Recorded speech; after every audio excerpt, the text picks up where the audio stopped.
వరంగల్ జిల్లా ఎల్కతుర్తిలో బీఆర్ఎస్ రథోత్సవ సభకు చకచక ఏర్పాట్లు జరుగుతున్నాయి. ఈ నెల 27న ఎల్కతుర్తిలో బీఆర్ఎస్ రథోత్సవ సభ జరగనుంది. ఈ మేరకు 159 ఎకరాల విస్తీర్ణంలో బహిరంగ సభ ఏర్పాటు చేస్తున్నారు. ఈ సభలో 500 మంది కూర్చునేలా బీఆర్ఎస్ నేతలు వేదిక సిద్ధం చేస్తున్నారు. అంతేకాకుండా సభ ఏర్పాట్లు ఎప్పటికప్పుడు శాటిలైట్ ద్వారా మాజీ సీఎం కేసీఆర్ పరిశీలిస్తూ పార్టీ నేతలకు దిశానిర్దేశం చేస్తున్నారు. పూర్తి సమాచారం ఇచ్చేందుకు మా కరెస్పాండెంట్ తిరుపతి జాయిన్ అవుతున్నారు. తిరుపతి, చాలా భారీ ఎత్తున బీఆర్ఎస్ రథోత్సవ సభకి సిద్ధమవుతోంది. సో ఏర్పాట్లు ఎలా ఉన్నాయి, ఎంతమంది హాజరవుతారని అంచనా వేస్తున్నారు?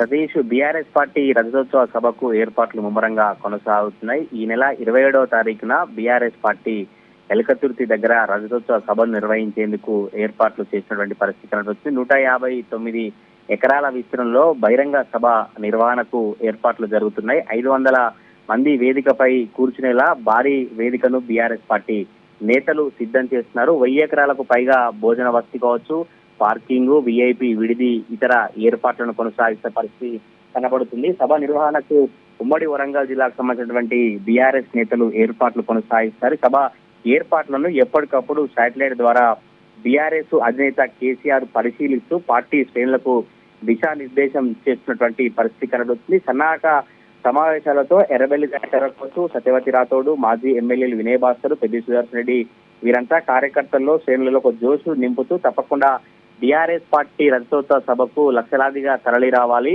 10 ఏళ్ల అధికారం కావచ్చు, 14 ఏళ్ల ఉద్యమానికి సంబంధించి కేసీఆర్ ప్రసంగం ఉండబోతున్నట్టు బీఆర్ఎస్ పార్టీ నేతలు చెప్పినటువంటి పరిస్థితి అయితే కనబడుతుంది. బీఆర్ఎస్ పార్టీ చాలా ప్రతిష్టాత్మకంగా తీసుకొని కాంగ్రెస్ ప్రభుత్వం ఎట్లా వ్యవహరిస్తుంది, కాంగ్రెస్ ప్రభుత్వం ఈ 16 నెలల పాలన ఏ విధంగా కొనసాగింది, అనేక అంశాలపై కేసీఆర్ మాట్లాడతారు. తప్పకుండా బీఆర్ఎస్ పార్టీ సభకు రావాలంటూ కూడా రాష్ట్ర వ్యాప్తంగా 119 నియోజకవర్గాల్లో బీఆర్ఎస్ మాజీ ఎమ్మెల్యేలు, బీఆర్ఎస్ ఎమ్మెల్యేలంతా కూడా ఈ సభకు సిద్ధమవుతున్నటువంటి పరిస్థితి కనబడుతుంది. ఈ రోజు 20వ తారీఖు మరొక వారం రోజులు ఉన్నటువంటి నేపథ్యంలో ఈ సభకు ముమ్మరంగా ఏర్పాట్లు అయితే కొనసాగుతా ఉన్నాయి. సతీష్, తిరుపతి.